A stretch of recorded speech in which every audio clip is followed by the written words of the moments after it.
Hey, kumusta? At welcome ulit sa channel. Kapag tumigil ka na sa pag-react tulad ng dati, doon nila marirealize na wala na sa kanila yung kapangyarihang hawak nila noon sa'yo. Dati, akala nila isang mensahe lang, sagot ka agad. Isang hey lang, nandyan ka na, handang makipag-usap, magpaliwanag, umasa. Pero may nagbago, di ba? May malalim na shift sa'yo. At ngayon, yung taong dati parang kaya kang paikutin kahit kailan, hindi na makakuha ng kahit anong reaksyon mula sa'yo. Hindi ito pagiging malamig. Ito ay paglago. Kung naranasan mo na yung titigan lang ang screen mo, nag-iisip kung anong gagawin kapag bigla silang nagparamdam na parang walang nangyari para sa'yo ang video na to. Dahil ngayong araw, babaliktarin natin ang sitwasyon. Pag-uusapan natin ang strategy, katahimikan, respeto sa sarili. Yung klase ng lakas na hindi kailangang sumigaw. Nandyan lang. Kaya bago tayo magsimula, pindutin mo na yung like, mag-subscribe ka, at i-on mo ang bell notification. Hindi para sa akin, kundi para sa bagong ikaw. Yung ikaw na tapos na sa pagiging backup plan. Isipin mo to. Ilang buwan mong binuo ulit ang bahay na ibang tao ang sumira. Mag-isa, brick by brick. Pinaghirapan mo kahit walang tulog. Pininturahan mo para matakpan ang masasakit na alaala. Nilinis mo ang gulo. At nung sa wakas ay maayos na ulit ang lahat, kumakatok sila sa pinto na parang walang nangyari. Walang sorry, walang paliwanag. Isang simpleng naalala kita. Para bang nilagyan ng glitters ang sugat at tinawag na healing. Maganda sa labas, pero mahapdi pa rin sa ilalim. Ganun ang isang mensahe matapos ang mahabang pananahimik. Isang kumikislap na kasinungalingan na may matutulis na gilid. At ito ang totoo. Hindi basta-basta nagte-text ang isang tao nang walang dahilan. Pwedeng dahil bored sila. Pwedeng dahil sa ego. O baka namimiss lang nila yung bersyon mo na wala pang alam. Pero tandaan, ang totoong pagmamahal hindi nawawala ng walang paliwanag at bumabalik na parang walang nangyari. Hindi yun romance. Manipulasyon yun. Minsan, hindi ka nila namimiss talaga. Namimiss lang nila ang reaksyon mo, yung pagbibigay mo ng atensyon, yung mabilis mong pagsagot. Namimiss nila yung pakiramdam na kaya ka nilang iwan at bumalik na may nakahandang plato para sa kanila. Ginawa ka nilang comfort food sa panahon na gutom ang emosyon nila. At ngayon, gutom na naman sila. Ang hindi nila alam, sarado na ang kusina. Iba ka na ngayon. Tumahimik ka, hindi para manakit, kundi para protektahan ang sarili. Dahil darating ang punto na ang pakikipag-usap ay nagmumukhang pagmamakaawa at ang pagsagot ay parang pagdurugo. At tapos ka na sa pagdurugo para sa mga taong bumabalik lang kapag lonely ang ego nila. May isang quote na gusto ko talaga. Pwede mo akong mamiss, pero hindi mo na ako maaabot tulad ng dati. Yan ang ginagawa ng healing. Gumagawa ito ng pader, hindi gawa sa galit, kundi sa kalma. Malinaw na isip at respeto sa sarili. At ngayon, hindi ka na basta sumasagot dahil kailangan mo sila. Sumasagot ka lang kung pasok sa kapayapaan mo. Yan ang tunay na lakas. At nakakatakot yan para sa mga taong akala nila lagi kang available. Kaya ganito gagawin natin. Hihimayin natin ang klase ng mensaheng yan. Titingnan natin kung ano ang nasa likod nito, kung paano mag-reply o hindi mag-reply nang may intensyon, may lakas, at may stoic na disiplina. Dahil ang totoong panalo, hindi yung makapagpadala ka ng matalinong reply. Ang totoong panalo ay yung alam mong hindi mo kailangang magpadala. Nandito ka para protektahan ang energy mo, hindi para pakainin ang ego nila. Kaya ilagay mo sa comments, pinoprotektahan ko ang kapayapaan ko. Gawin mo yung affirmation, mantra, at kalasag mo. At kung kahit kaunti ay tumama yan sa puso mo, i-like mo ang video, mag-subscribe ka, at manatili ka dito dahil baka ang susunod na pag-uusapan natin ang magiging huling galaw sa laro na hindi mo alam, panalo ka na pala. Number 1, hindi lang sila basta nag-message, tinetesting ka nila. Hindi yun simpleng connection, calculation yun. At bawat segundo na hindi ka sumasagot ay parang bitak sa kontrol na akala nila meron pa sila. Huwag na tayong magpakasweet. Yung mensahe na natanggap mo, hindi aksidente, hindi inosente. May plano yon. Isang galaw na maingat nilang pinlano. Akala nila lalaro ka pa rin sa script na sila ang gumawa. Pero ngayon, iba na. Nagbago ka na. Kaya nung dumating yung notification, Imbes na kilig ang naramdaman mo, parang may dumaan na malamig na hangin. Hindi paranoia yan. Yan ang intuition mo. Mas malakas na kaysa sa craving mo para sa closure. Isipin mo, nasa gitna ka ng tahimik at kalmadong dagat. Wala nang bagyo, wala nang alon na gumugulo sa isip mo. Puro kapayapaan lang. Tapos biglang may bumato ng bato. Plop. May alon. Yung mensahe na yan, yun ang bato. At ngayon, nakatingin ka sa alon, iniisip, sasagutin ko ba? Iiwasan ko ba? Paano kung may mamiss ako? Paano kung nagbago na siya? Paano kung totoo na ngayon? Huminto ka muna. Huminga ka. Alisin natin ang ilusyon. Hindi nagte-text ang tao matapos ang linggo o buwan ng pananahimik dahil bigla silang nagkaroon ng malasakit. Madalas, hindi sila nag-reach out para ayusin ang sinira nila.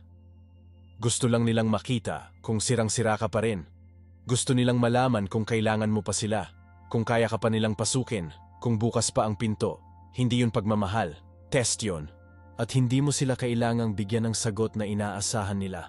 Alam nila kung gaano sila katagal na wala. At maniwala ka, hindi nakakalimutan ng tao ang katahimikan. Malakas ang dating ng pananahimik. Hindi makakalimutan ang pagkawala. Kaya yung mensaheng walang konteksto, walang inosente diyan, ego lang yan na nag-check-in. May kasinungalingan na tinuro sa'yo. Kapag bumalik sila, ibig sabihin mahal ka nila. Mali. Kung mahal ka talaga nila, hindi sila mawawala sa una pa lang. Kung mahal ka nila, nandyan sila noong kailangan mo sila, hindi lang kapag namimiss ka nila. Ngayon, tanungin mo sarili mo, bakit ang hirap hindi mag-reply? Dahil ba takot kang may mamiss ka? Takot na magmukhang malamig? Takot na tuluyang mawala ang koneksyon na dati mong kinapitan? Maging totoo ka sa sarili mo, kasi dito nagsisimula ang totoong laban. Hindi laban sa kanila, laban sa pag-asa mo. At delikado ang pag-asang nakatali sa taong paulit-ulit na nawawala. Parang ganito, may taong nagsindi ng posporo sa bahay mo, pinanood itong masunog, tapos babalik na nakangiti, nagtatanong kung pwede silang makitulog sa sala mo. Hindi lang yun kabastusan, psychological warfare yun. At ang sagot mo, pinto para bumalik sila sa pagkasira, maliban na lang kung iba ang piliin mo ngayon. May isa pang quote, ang parehong kamay na nang-ghost sa'yo, kadalasan, siya ring kamay na manunundot sa'yo para lang makita kung kikilos ka pa. Hindi ito pagmamahal. Test lang yan para makita kung nasa loop ka pa. At kung magre-reply ka ng mainit, masaya, o pinakamasama, dahil kailangan mo sila, sinasabi mo sa kanila ang lahat ng gusto nilang malaman, hindi ka pa naka-move on. Pero kapag naghintay ka, pinili mong manahimik, at sumagot lang kung may self-control ka at hindi dahil sa emosyon, may mangyayaring malakas. Mababasag ang script sa isip nila. Magugulo ang plano nila. Kasi hindi nila inaasahan ang bersyon mo ngayon. Yung ikaw na kaya pa ring maramdaman ang takot, pero kaya ring tumayo ng matatag. Yung hindi kailangan mag-react para maramdaman ang halaga mo. Yung tumitigil hindi dahil naguguluhan ka, kundi dahil alam mo ang ginagawa mo. At oo, nararamdaman nila ang katahimikan. Bawat segundo na hindi ka sumasagot, kumakain yan sa tiwala nila sa sarili.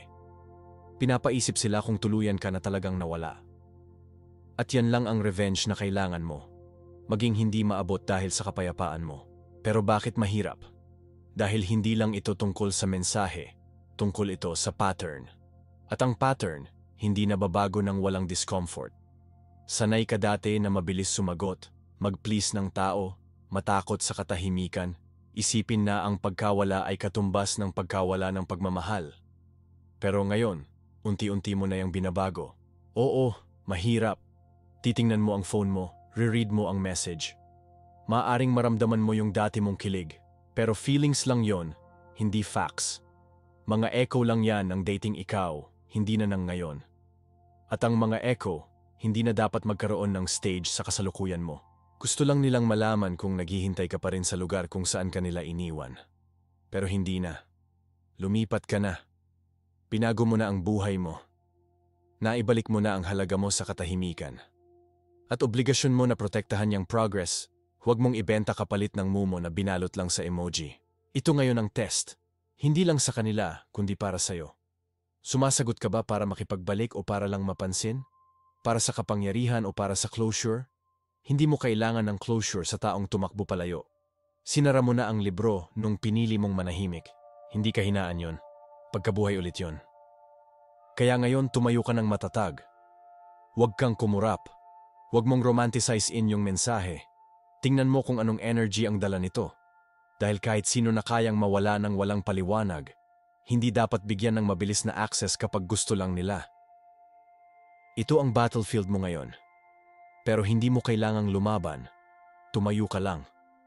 At ang pagtayo ng kalmado, malinaw, at may malay ay mas malakas kaysa sa kahit anong reply na kaya mong itype. Ilagay mo sa comments, hindi na ako kumukurap. Ipaalam mo sa mundo na nakita mo na ang trick nila dati. At ngayon, hindi ka na parte ng laro. Lumago ka na, na-earn mo na ang katahimikan mo, na-master mo na ang pause. At sa susunod, pag-uusapan natin kung anong klaseng reply ang pwede mong ibigay kung sakaling piliin mong sumagot. Yung reply na hindi magbubukas ng sugat, kundi tatapos sa cycle. Malamig, malinis, at hindi nila makakalimutan. Number 2. Ang hey nila hindi inosente. Galaw yon. Hindi sila bumalik dahil namimiss ka nila. Bumalik sila para makita kung bibigay ka pa rin. Huwag mong lokohin sarili mo. Kahit simpleng isang salita lang yan, may kwento sa likod, may agenda sa likod ng kwento, at may tao sa likod ng agenda na gustong makabalik ng hindi gumagawa ng effort para mag-earn ulit ng lugar sa buhay mo. Alam mo na kung anong ibig kong sabihin. Laging nagsisimula sa parehong paraan, dry message, walang konteksto, walang sorry, walang paliwanag. Hey, naalala kita. O mas malala pa, kamusta ka? At sa sandaling yon, titigil ang tibok ng puso mo sandali. May parte sa'yo na gustong maniwala na baka totoo na ngayon. Pero yan din ang kasinungalingan na sinunog ka na dati. Kung mahal ka talaga nila, magsasabi sila ng higit pa sa hey. Kung namimiss ka nila, lalapit sila ng may linaw, hindi kalituhan. Hindi naglalaro ng taguan sa salita ang taong seryoso. Hindi sila naglalagay ng vague na linya na parang pain para ikaw ang magtrabaho ng emosyon para sa kanila. Hindi ka pain. Hindi ka checkpoint sa boredom nila. Hindi ka pit stop sa loneliness nila. Yung hey na yan, hindi lambing, kundi strategy. Hindi vulnerability, kundi vanity. Ego na nakadisguise bilang nostalgia. At kapag kinagat mo yan, ibabalik ka nila sa cycle na ilang buwan mong tinakasan. Parang naglakad ka sa disyerto, walang tubig, puro sakit at katahimikan. Tapos nung nakahanap ka na ng balon at kapayapaan, babalik sila dala lang isang patak ng tubig at tatawagin nila yung hey na sapat para punan ng emptiness na iniwan nila. Insulto yan. Kulang sa effort, kulang sa awareness, kulang sa lalim. Alam nila ang ginawa nila. Alam nila ang pananahimik. Alam nila ang sakit na binigay nila. Pero ito lang ang kaya nilang ibigay? Hindi yan pagmamahal, ego lang na humihingi ng comfort. At ang kapayapaan mo, hindi yan playground para sa kanila. Ang trick nila, inaasahan nilang sasagot katulad ng dati. Mabilis, mabait, buo ang puso, umaasa sa reconnection. At yun ang tinetest nila, kaya yun din ang dapat mong bantayan. Siguro naiisip mo, paano kung iba na ngayon? Paano kung nagbago na sila? Pero isipin mo, paano sila nagbago kung walang effort? Kung wala silang accountability? Kung bumalik lang sila gamit ang recycled na linya at umaasa na nag-amnesia ka na sa sugat? Tandaan, hindi nagbabago ang tao sa katahimikan. Hindi sila nagtatransform sa pagkawala ng walang ginawa. At kung ang dala lang nila ay multo ng pangungusap, alam mo na kung ano yan. Hindi totoo, hindi healing. Paalala lang ng lahat ng tinakasan nila noong kailangan mo sila. At oo, susubukan ng isip mong lokohin ka, na baka nahihiya lang sila, baka tinetest lang ang tubig. Pero hindi ka puddle na pwedeng testingin, isa kang dagat. At hindi ini-entertain ng dagat ang mga bangkang walang laman. Hindi ka narito para magpabawas ng insecurity nila. Hindi ka sumasagot sa bulong na walang bigat. Ang katahimikan ay parang salamin. At kapag hinarap mo ito sa kanila, makikita nila ang totoong sarili nila. Kaya sila nape-pressure kapag hindi ka sumasagot. Gusto nila ng comfort, hindi clarity. Gusto nila ng distraction, hindi depth. Kaya ang gagawin mo, maghintay ka. Hindi para manakit o maglaro, kundi para mag-observe. Tingnan mo kung may effort, kung consistent sila, kung naroroon sila kahit hindi ka agad sumagot. Dahil ang taong totoong gusto kang balikan, malinaw sa kilos at salita. Hindi sa misteryo, kundi sa presensya. At kung mawawala ulit sila matapos ang isang unanswered message, ayun na ang sagot. Hindi ka nila gusto. Gusto lang nila ng access. At kapag nawala yung access, wala na rin sila. Doon mo malalaman ang totoo. Tandaan mo, ang katahimikan mo mas marami pang sinasabi kaysa sa kahit anong salita mo. At totoo yan.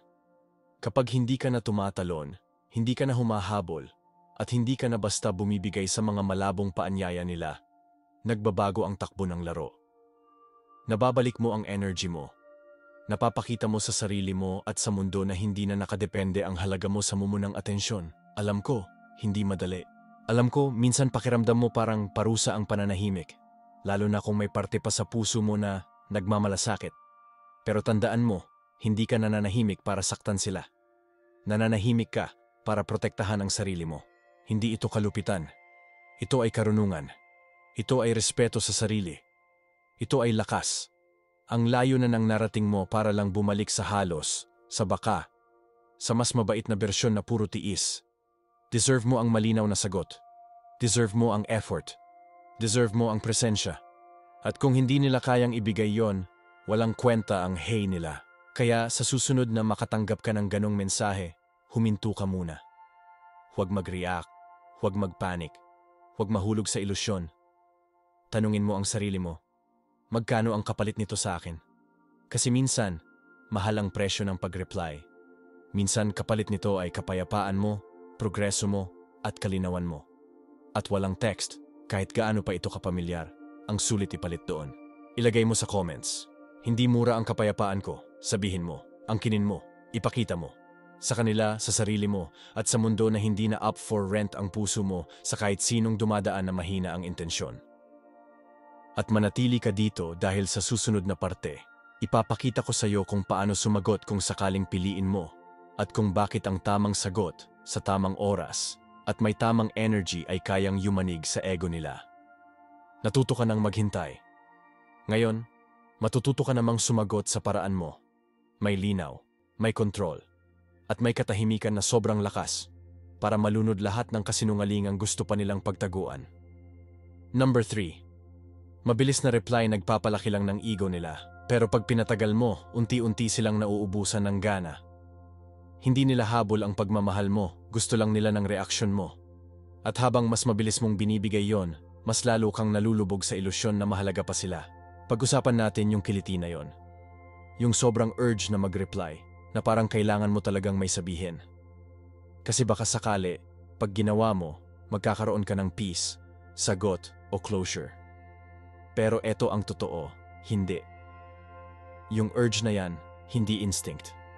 Programming yan. Muscle memory ng emosyon na na-train ng ilang buwan o taon sa kakahanap ng approval mula sa taong hindi ka naman talaga nakita. Makita mo lang yung notification, biglang hihintuhinga mo, kikiliti daliri mo sa pag-type, at sa dibdib mo may bagyong nabubuo. Siguro simpleng hey lang ang text o naalala kita. Tapos biglang sasabog utak mo sa kung ano-anong posibilidad. Pero ang totoo, delikado yung moment na yan kasi sinusubok yung healing mo ng mismong bagay na minsan sumira sa'yo. Isipin mo yung message na yon bilang isang pinto. Pero hindi lahat ng pinto dapat buksan. May ibang pinto na diretso lang sa nasusunog na building. At kadalasan, dinadaya natin sarili natin. Wala naman to, titingnan ko lang kung ano gusto nila. Magiging malamig ako sa reply. Ipapakita ko na iba na ako ngayon. Pero kahit malamig na reply, may init yon para sa taong nabubuhay sa atensyon mo. Hindi nila kailangan ng pagmamahal. Kailangan lang nila ng patunay na maaabot ka pa rin. Isipin mo mabuti, nawawala sila ng ilang linggo, deadma sa mga text at effort mo. Tapos bigla na lang susulpot, may bit-bit na mumo at konting misteryo. At kapag nag-reply ka agad, ayun na. Binibigay mo lahat ng gusto nilang malaman. Na nandyan ka pa rin, na maaabot ka pa rin, na umiikot ka pa rin sa mundo nila, naghihintay sa liwanag nila. Mabilis na reply? Para yang love language ng desperation. Sumisigaw yan ng, apektado mo pa rin ako. Sinasabi niyan, hindi pa ako healed. Pero ang katahimikan, yan ang strategy. Yan ang self-control. Yan ang pagtayo sa gitna ng giyera at pagpili na wag lumaban sa laban na dati nang kumuha ng kapayapaan mo. Isipin mo parang bangko ang energy mo. Bawat mabilis na reply, withdrawal. Bawat emotional na reaction, transaction, at yung interest na kinokolekta nila, kapangyarihan, kontrol, kasiguruhan. Pero pag naghintay ka, pag nag-pause ka, pag huminga ka muna bago mag-reply, binabaliktad mo ang currency. Pinagbabayad mo sila, hindi sa salita, kundi sa pagdududa. Hindi mo kailangang mag-ghost, hindi mo kailangang maging bastos, kailangan mo lang maghintay. Kasi ang katahimikan, hindi yan pagiging walang pakialam, decision yan. Gumagawa yan ng espasyo, nagtatayo ng tensyon, at pinapaupo sila sa discomfort na matagal na nilang iniiwasan. Sila, sanay sila sa dati mong version. Yung nagre-reply ng 5 seconds, buong puso binubuhos sa taong hirap mag-type ng buong sentence. Pero ngayon, naghihintay ka na. Hindi dahil naglalaro ka ng laro, kundi dahil ayaw mo nang magpalaro. Tandaan mo to. Healing yung makita mo ang message, maramdaman mo yung urge, pero pipiliin mo pa ring protektahan ang peace mo. Yan ang power, yan ang growth. At yan ang kinakatakutan ng taong dati parang puppet master sa emosyon mo. Oo, hindi madali. Pakiramdam mo, risk yung paghihintay. Paano kung mawalan sila ng interest? Paano kung mamiss ko yung chance? Paano kung isipin nilang petty ako? Pero eto ang totoo. Nawala na nila ang karapatan sa mabilis mong reply nung pinili nila ang katahimikan kaysa presence. Hindi mo utang ang mabilis na sagot sa taong minsan ginawa kang option. Hindi mo utang ang init sa taong pinagduda ka sa halaga mo. At lalong hindi mo utang ang energy mo sa taong naaalala ka lang pag gutom ang ego nila. Hindi sila nalilito. Calculated sila. Kung gusto talaga nila ng totoong connection, magpapakita sila ng consistency, hindi mumo. Magdadala sila ng effort, hindi kalituhan. At kung may respeto talaga sila sa'yo, babalik sila dala ang accountability, hindi half-hearted na mensahe. Pero sa oras na magmadali ka sa reply, binubura mo lahat ng katahimikan na pinaghirapan mo. Para mo na ring sinabing, pwede mo pa rin akong pindutin at sasagot ako. Kaya huwag mong gawin. Matagal ka nang nagtatayo ulit ng sarili mo. Ilang gabi na ang ginugol mo para kumbinsihin ang sarili mong bitawan na. Ilang araw na paulit-ulit mong pinaaalala sa sarili mo na ang totoong pagmamahal, hindi basta na lang iiwan ng walang paliwanag. Kaya bakit mo hahayaang isang simpleng mensahe ang sumira sa katahimikan na pinaghirapan mong buuin? Isipin mo to, tatakbo ka ba pabalik sa kwarto na minsan kang sinakal para lang sa isang katok? Hindi, di ba? Kaya bakit iba ang trato mo sa kapayapaan ng isip mo? Ang pananahimik, hindi yan kababawan. Maturity yan. Ibig sabihin, hindi ka nagmamadali, nag-oobserba ka. Ibig sabihin, kung totoo sila, sila mismo ang magpapatunay. At higit sa lahat, ibig sabihin natutunan mo nang magpigil kahit gustong-gusto mong kumilos. Nasa paghinto ang kapangyarihan. At yung paghinto na yon, doon sila nababaliw. Paulit-ulit nilang tinitingnan yung chat, silip sila ng silip sa phone, napapaisip, nagsisisi. Nagtatanong sa sarili kung tuluyan ka na ba nilang nawala kasi hindi mo binigay yung gusto nilang makuha, ang reaksyon mo. At kahit hindi nila aaminin, mas malakas ang tama ng katahimikan mo kaysa sa kahit anong galit na sagot. Kasi ngayon, hindi na nila alam kung ano ang iniisip mo. Hindi nila mahulaan ang galaw mo. At kapag hindi ka mabasa, mas lalo kang nagiging matatag. Yan ang tunay na presence. Hindi puro salita, kundi alam mo kung kailan ka magsasalita at kung kailan mo hahayaang ang katahimikan ang magsalita para sa'yo. Kaya sa susunod na may mensahe ulit at nanginginig ang mga daliri mo, bumibilis ang tibok ng puso mo, huminto ka muna. Hayaan mong huminga ang katahimikan, hayaan mong mag-isip sila, hayaan mong patunayan nila ang sarili nila. Kasi nagbago ka na, hindi ka na humahabol, hindi ka na nagmamadali, hindi ka na natitinag. Sabihin mo sa sarili mo, naghihintay ako ng may kapangyarihan. Ipaalala mo sa sarili mo na ang pananahimik mo, hindi kahinaan. Karunungan yan. Yan ang tahimik bago ang bagyong hindi nila inakala. Number 4. Yung katahimikan mo na ngayon ang pinakamalakas na bagay sa kwarto. Akala nila magre-reply ka agad. Pero binigyan mo sila ng kawalan at sa espasyong yon, unti-unting gumuho yung ego nila. Pag-usapan natin kung ano talaga ang nangyayari kapag hindi ka nag-reply. Hindi dahil naglalaro ka lang ng laro, kundi dahil naiintindihan mo na ang halaga ng pagpipigil. Dahil na-realize mo na may mga tao talagang hindi karapat-dapat sa mga salita mo. Ang kailangan nila maramdaman ay bigat ng pagkawala mo. Kasi ang katahimikan, hindi yan kawalan. Mensahe yan, malakas, malinaw. Pero yung nakakaintindi lang ng emosyon ang marunong makabasa niyan. At yung mga taong dati ay nilalaro ka, naririnig nila yan ngayon. Ayaw lang nilang aminin, kasi ang katahimikan, tinatanggalan sila ng kontrol. At para sa isang taong sanay sa emosyon mo, sa reaksyon mo, sa kahinaan mo, parang nawalan sila ng hangin kapag nawala yung kontrol. Nagpadala sila ng mensahe, inaasahan yung dati mong bersyon. Yung tipong talon agad, hindi matiis na hindi mag-reply. Pero ngayon, ang nakuha nila, katahimikan. Walang scene, walang green light, puro katahimikan. At yung katahimikan na yon, yun ang totoong echo. Paulit-ulit na bumabalik sa utak nila, parang multong hindi nila matakasan. Nakakatakot para sa kanila kasi ang totoo, hindi naman koneksyon ang gusto nila, kundi kumpirmasyon. Kumpirmasyon na kaya ka pa rin nilang kontrolin. Na kaya pa rin nilang maglaho, bumalik, at ikaw ay sisigla lang ulit kapag nagparamdam sila. Pero ngayon, wala na. Hindi ka na nagliwanag. Nakasara na yung pinto. At ngayon, nasa labas sila, kumakatok, umaasa, nagdududa. Yung katahimikan mo, hindi lang pause. Isa yang deklarasyon. Sinasabi nito, hindi na ako parte ng laro mo. Sinasabi nito, kilala na kita. Sinasabi nito, naibalik ko na yung sinira mo at hindi ka na welcome dito. At yun ang sumisira sa kanila. Hindi dahil sa matalim na sagot o mahabang paliwanag ng sakit mo, kundi dahil wala kang sagot. Ngayon, sila na ang mag-isa kasama ang iniisip nila. Sila na ang nakatitig sa screen. Sila na ang nagtatanong, nagkamali ba ako? Tuluyan ko na ba siyang nawala? Bakit hindi siya sumasagot? Para sa isang taong sanay na hawak ang emosyon mo, sobrang bigat nun. Nakakatawa, dati ikaw ang laging nagre-refresh ng messages, laging nakatutok sa phone, umaasa, iniisip kung sapat ka ba. Pero ngayon, baliktad na. Sila naman ngayon ang nabubuhay sa uncertainty. At ang katahimikan mo na mismo ang nagtuturo sa kanila. Hindi nila aaminin, pero ramdam nila. Ramdam nila ang pagkawala mo, ang pagbabago, yung kalmadong hindi na naghahanap ng gulo nila. At yung ganong klaseng kalma, nakakatakot para sa isang taong sanay sa emosyonal mong kaguluhan.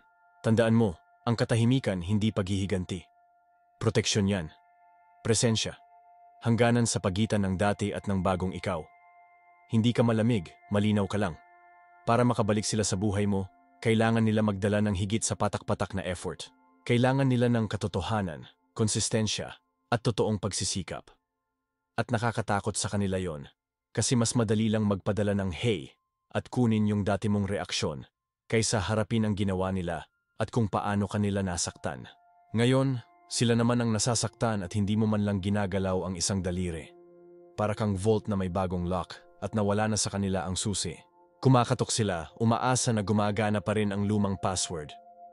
Pero hindi nila alam, nagbago ka na ng buong sistema. Hindi ka na sumasagot sa ingay, substance na lang. At ang mas masarap pa? Akala nila pansamantala lang ang katahimikan mo. Pero habang tumatagal, mas nare-realize nilang permanent na to. Hindi ka naghihintay, mas maluwag ang paghinga mo nang wala sila. At para sa ego nila, parang saksak yun. Ilang beses mo bang sinaktan ang sarili mo para lang magpatuloy ang usapan? Ilang beses kang nag-reply ng 10 oras ng gabi para lang maramdaman na mahalaga ka? Ilang beses mong ipinaliwanag ang sarili mo sa taong ni minsan hindi nagtanong ng tama? Sobra. Kaya ngayon sagrado na ang katahimikan mo. Hindi to passive. Pinaghirapan mo to. Dumaan ka sa luha, kalituhan, at hirap bago mo natutunang hindi umasa sa validation nila. At yung proseso na yon, deserve protektahan. Kaya sila patuloy na magche-check, magtatanong-tanong. Baka magpadala pa sila ulit ng mensahe. Mas may emosyon na, mas may desperation. Kasi ang katahimikan, lumilikha ng pressure. At sa huli, pumuputok ang bula ng kontrol nila. Akala nila, closure ang kailangan mo. Pero ang katahimikan na mismo ang naging closure mo. Akala nila, ini-ignore mo sila. Pero ang totoo, pinapakinggan mo na ang sarili mo. At doon nagmumula ang tunay na kapangyarihan. Tahimik. Kalma. Solid. At yan ang nakakasira sa mga taong sanay sa kaguluhan. Ngayon, hindi ka na basta pause. Exit ka na. At dinala mo lahat ng worth mo palabas. Kaya kung nagdududa ka sa katahimikan mo ngayon, huwag. Gumagana yan. Sumasabay sa bawat tibok, sumisigaw ng lahat ng ayaw nilang marinig. wala ka ng access sa akin. And doon nagsisimula ang pagbagsak nila. Number 5. Kung mag-reply ka, gawin mo na parang wala ka ng kailangan sa kanila. Hindi yung reply mismo ang masakit sa kanila, kundi yung kalmadong tono sa likod nun. Yung wala ng emosyon, yung malinaw na nagbago ka na at hindi na sila mahalaga sa'yo. Halimbawa, nag-reply ka. Siguro ilang oras na ang lumipas, o baka ilang araw. Siguro naghintay ka hanggang alam mong hindi na ito dahil sa bugso ng damdamin. Desisyon na siya, kontrolado, hindi dahil sa big ka. Pero dito papasok ang totoong pagsubok. Kasi kung magre-reply ka gaya ng dati, sweet, curious, may pag-asa, binibigyan mo lang sila ng kumpirmasyon na pansamantala lang yung pananahimik mo, na kunwari lang yung pagbabago mo at hawak pa rin nila ang tali. Pero kung mag-reply ka na parang wala ka ng kailangan sa kanila, doon nagbabago ang laro. Baliktad na bigla. Yung taong dati nagpapaliit sa'yo, sila na ngayon ang lumiit sa harap ng malinaw mong paninindigan. Kasi ganito ang totoo. Kapag naghilom ka na, ang pinakamahirap pikein ay ang pagiging walang pakialam. At ang pinakamalakas na patunay na nakamove on ka na, ay kapag dala mo yung pagiging walang pakialam ng may respeto. Hindi ibig sabihin nito na kailangan maging bastos, mapait, o sarkastiko. Hindi rin dapat kasi yun, kasi nagpapakita pa rin yun na naapektuhan ka. Ang totoong lakas, yung mga salitang walang karga, walang desperasyon, walang init, malinaw at neutral, parang kausap mo lang ay isang estranghero. At sa totoo lang, parang ganun na nga. Nawala sila, tahimik, walang paramdam. Wala sila nung madaling araw na hindi ka makahinga sa sakit. Wala sila nung nagduda ka sa sarili mong halaga. Kaya ngayong bigla silang bumalik na may kalahating effort na mensahe at malabong interes. Bakit bibigyan mo pa ng bigat ang reply mo? Hindi dapat. At doon nakasalalay ang lakas mo sa distansyang emosyonal na itinayo mo, yung pagitan ng dati mong sarili at ng sarili mo ngayon. Dati, puno ng emosyon ang reply mo, may mga tanong, puno ng pag-asa. Pero ngayon, sukat, malamig, hindi natitinag. Isipin mo ganito, pumasok sila sa kwarto inaasahan ay may kandila, may malambot na liwanag, pero ang nadatnan nila ay salamin. At yung salamin na yon, ang kalmado mong tugon, nagpapakita sa kanila ng eksaktong bagay na nawala sa kanila. Hindi sa galit, hindi sa apoy, kundi sa pagtanggi mong umarte gaya ng dati nilang kilala. Kasi aminin natin, hindi naman talaga sila gustong makipag-usap. Gusto lang nila ng kumpirmasyon. Kaya kapag nag-reply ka ng hindi binibigay yung emosyon na hinahanap nila, napapaisip sila ng malalim. Hindi ka na nila mabasa. Hindi ka na nila ma-predict. Wala na silang mabasa sa pagitan ng mga linya mo, kasi diretso na ang mga linya mo ngayon. Yan ang itsura ng kontrol, at yan din ang pinakamalakas na tumatama sa kanila. Isang simpleng reply na, sana ayos ka lang. Parang wala lang pakinggan, pero galing sa taong inaasahan nilang maglalambing, masakit yan. Parang binigyan sila ng malamig na tubig nung gusto nila ay apoy. Binigyan mo sila ng walang lambing, walang pait, puro emosyonal na pagiging neutral. Yan, kaibigan, ang tinatawag na master move. Kasi sa totoo lang, hindi ikaw ang na-miss nila. Na-miss nila yung dating ikaw na laging naghahanap ng closure, yung agad-agad mag-reply, yung laging nagpapasakop para komportable sila. Pero wala na yung taong yon. Lumabas ka na sa ganung emosyonal na espasyo. Ngayon kapag sumasagot ka, galing yon sa mas mataas na lugar, mula sa katahimikan. Parang surgeon sa operasyon, di ba? Hindi sila nagpapanik, kasi alam nila na precision ang nakakaligtas ng buhay. Ganon din ang kailangan sa sagot mo, surgical, malinaw, matalas. Hindi may halong galit, pero may malinaw na boundary. Huwag magpaliwanag ng sobra. Huwag i-defend kung bakit ka nanahimik. Huwag humingi ng sorry dahil sa growth mo. Hindi na kailangan ng konteksto ang reply mo, kasi malinaw na sinabi ng pananahimik mo ang lahat. At kung tatanungin ka nila ng bakit ka nawala o bakit ngayon ka lang nag-reply, yan na ang cue mo para umalis. Kasi kung ginagawang interrogation ang healing mo, wala silang karapatan sa peace mo. May isa tayong sisirain na kasinungalingan. Pag sumagot ako ng malamig, baka masira ang chance na magkaayos kami. Ito ang totoo. Kung totoo at nag-mature na ang isang tao, rerespetuhin nila ang kalmado mo. Makikita nila yon bilang bunga ng matinding sakit at matinding healing.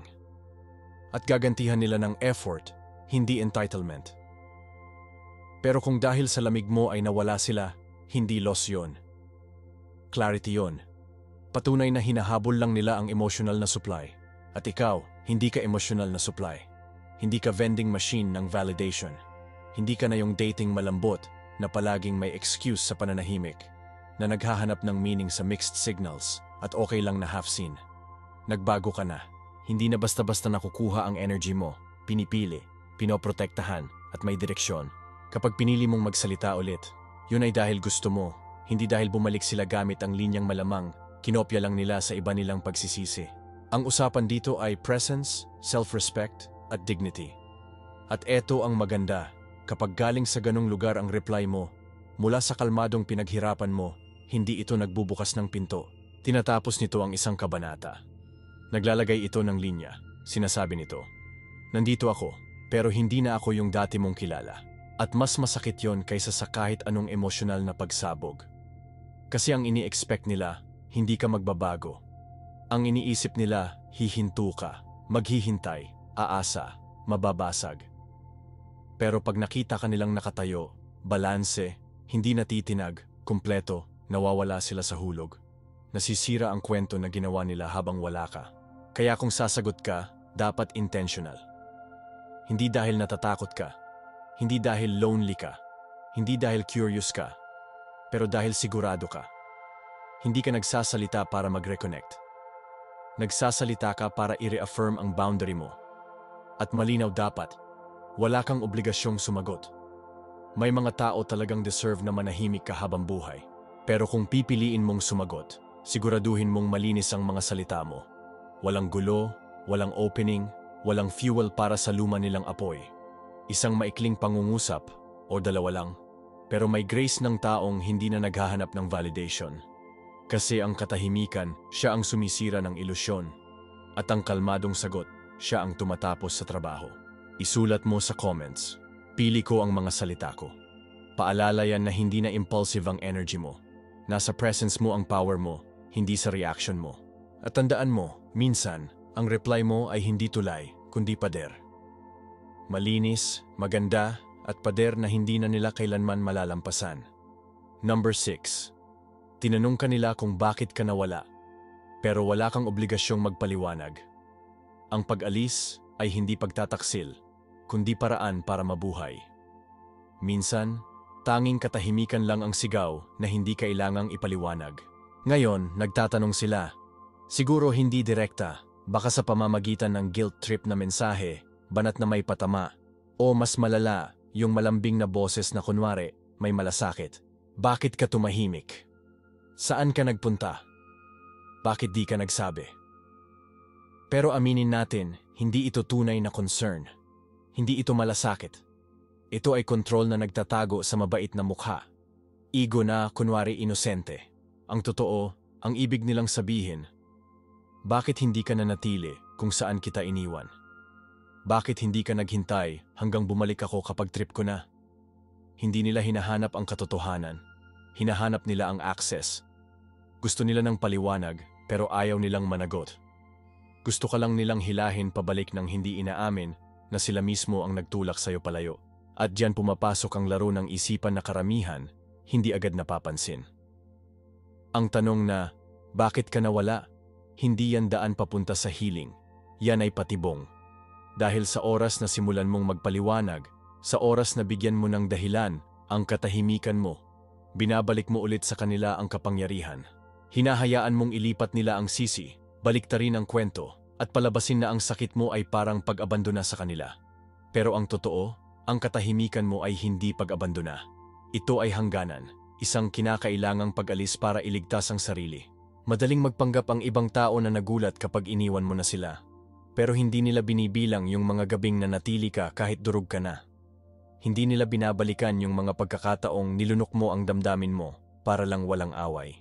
Yung mga sorry na ikaw pa ang nagbigay sa kasalanan nila. Yung mga mensaheng binasa at binasa mo ulit.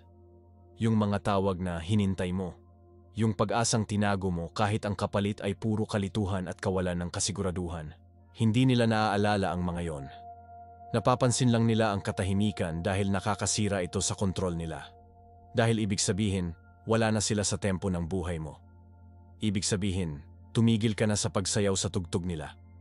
At ngayong pinatay mo na ang volume, gusto nilang humingi ng sagot. Pero tandaan mo ito, wala kang utang na sagot sa kanila.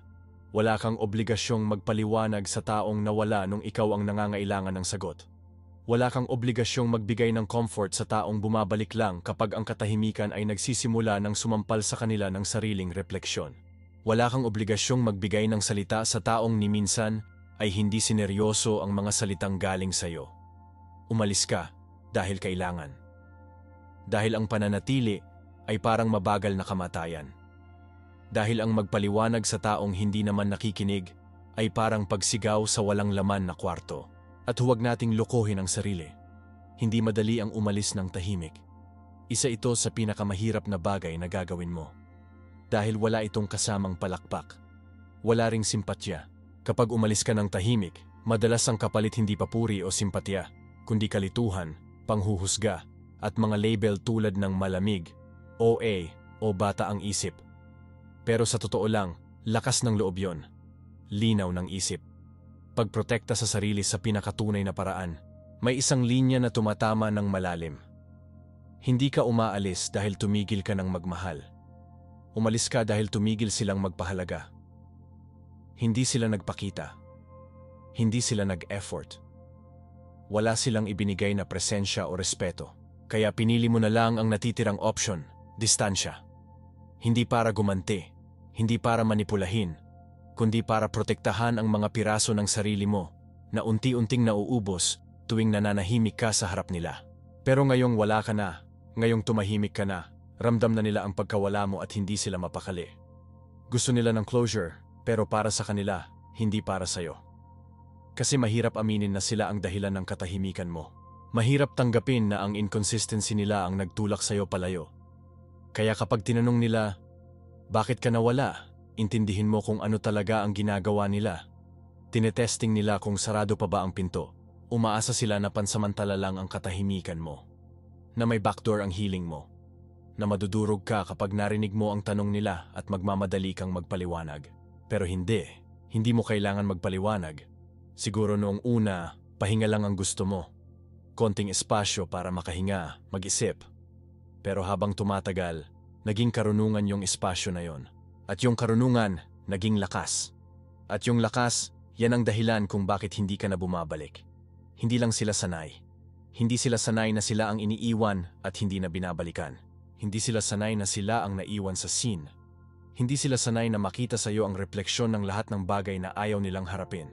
Kaya kapag humingi sila ng paliwanag, tanungin mo ang sarili mo. Ano bang sasabihin ko? Na umiiyak ako gabi-gabi habang wala silang pake? Na nasasaktan ako ng tahimik habang tuloy sila sa pagpapakita na parang walang nangyari? Na ang pagkawala ko galing sa lugar na hindi nila kayang pasukin sa sarili nila? Hindi nila maiintindihan. Hindi dahil bobo sila, kundi dahil para maintindihan nila. Kailangan nilang aminin na sila mismo ang dahilan ng katahimikan na tinatanong nila ngayon. Kaya hindi mo kailangan magsulat ng mahabang mensahe na parang essay tungkol sa pag-alis mo. Kasi yung katahimikan mo, yun na mismo ang sagot. Yun na ang pinakatotoong sinabi mo. At kung hindi pa rin nila gets, kung iniisip pa rin nila na petty ka, kung tawagin pa rin nilang paglaho ang ginawa mo, ayos lang. Hayaan mo silang malito. Hayaan mo silang mabulok sa sarili nilang tanong. Kasi yung discomfort at uncertainty na nararamdaman nila, yan ang itsura ng accountability sa kabilang dulo. Sobra ka ng matagal na nagtry magpaliwanag sa taong nakikinig lang sa sarili nila. Ngayon, panahon na para maging payapa kahit hindi ka naiintindihan. Dahil trabaho mo hindi ang ipaliwanag ang sakit mo. Trabaho mo ang mabuhay dito. Isulat mo sa comments, ang katahimikan ko ay para mabuhay.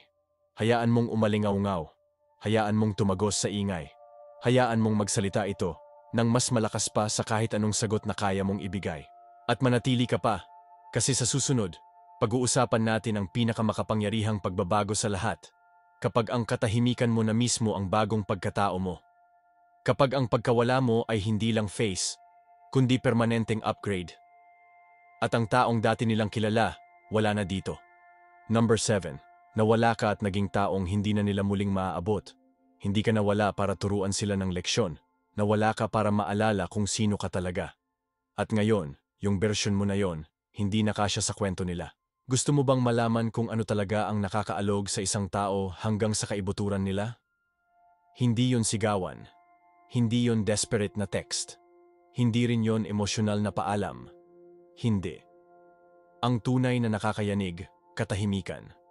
Tuloy-tuloy, kalmado, at matatag na katahimikan.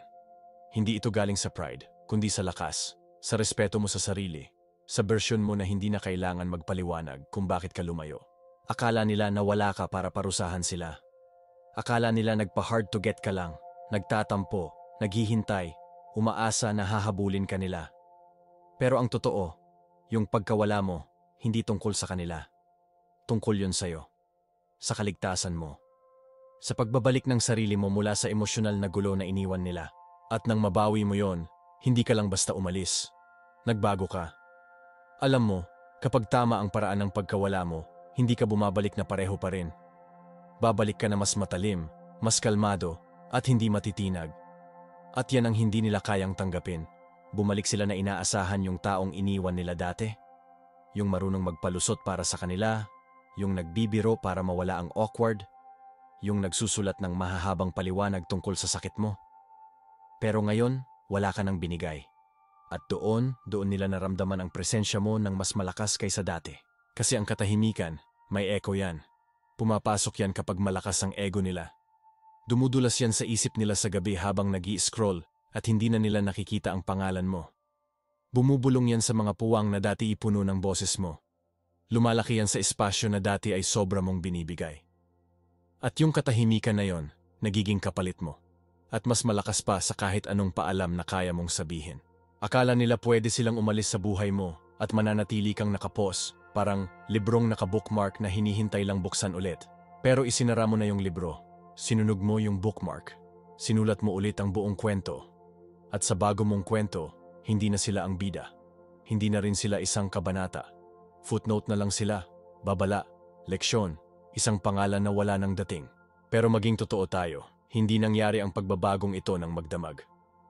May mga gabi na gusto mo silang i-text ulit. May mga umaga na nakatitig ka lang sa screen. Kabado ang puso. Nanginginig ang daliri. May mga araw na parang ang bigat ng katahimikan at tinatanong mo ang sarili mo kung sobra ka na bang malamig. Pero tingnan mo ngayon. Tingnan mo kung gaano ka nakalayo ang narating. Pinili mong samahan ang katahimikan hanggang sa naging lakas mo na ito. Hinarap mo ang echo at doon mo nahanap ang linaw.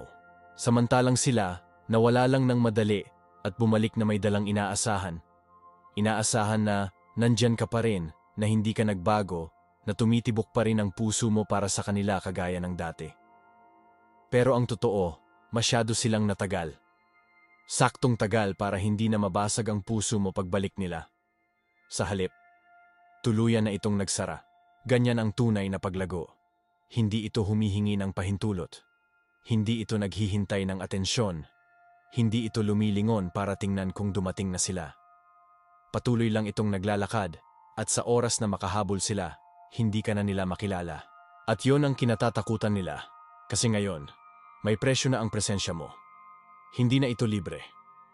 Hindi na ito basta ibinibigay sa kahit sinong may matatamis na salita pero kulang sa gawa. Banal na ngayon ang enerhiya mo. Pinapangalagaan mo na ang oras mo. At ang pagmamahal mo, kailangang pinaghihirapan, hindi inaakala na automatic. At kapag na-realize nila na wala na silang access sa pinakamalambot na parte ng puso mo, doon na papasok ang pagsisisi. Doon na nagiging mahahabang talata ang dating simpleng hey sa 10 oras ng gabi. Pero iba ka na. Hindi mo na pinapakinggan ang mga sorry sa parehong paraan. Hindi mo na tinatanggap ang mga pangako kagaya ng dati kasi hindi ka na nakikinig na may halong desperasyon. Nakikinig ka na ngayon na may malinaw na pag-unawa. Hindi ka nawala para saktan sila. Nawala ka para ayusin at pagalingin ang sarili mo.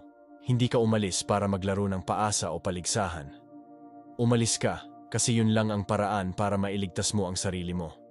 Tigilan na ang paulit-ulit na pagpapaliwanag kung bakit parang nalunod ka tuwing kasama sila. At ngayon, hindi mo lang basta pinoprotektahan ang kapayapaan mo. Ikaw mismo ang naging anyo ng kapayapaan. At ito ang katotohanang hindi nila inakala. Minsan, kapag may taong nawala, bumabalik sila ng mas matatag, mas malamig, mas kalmado, at hindi na madaling lapitan. Ganyan ka na ngayon.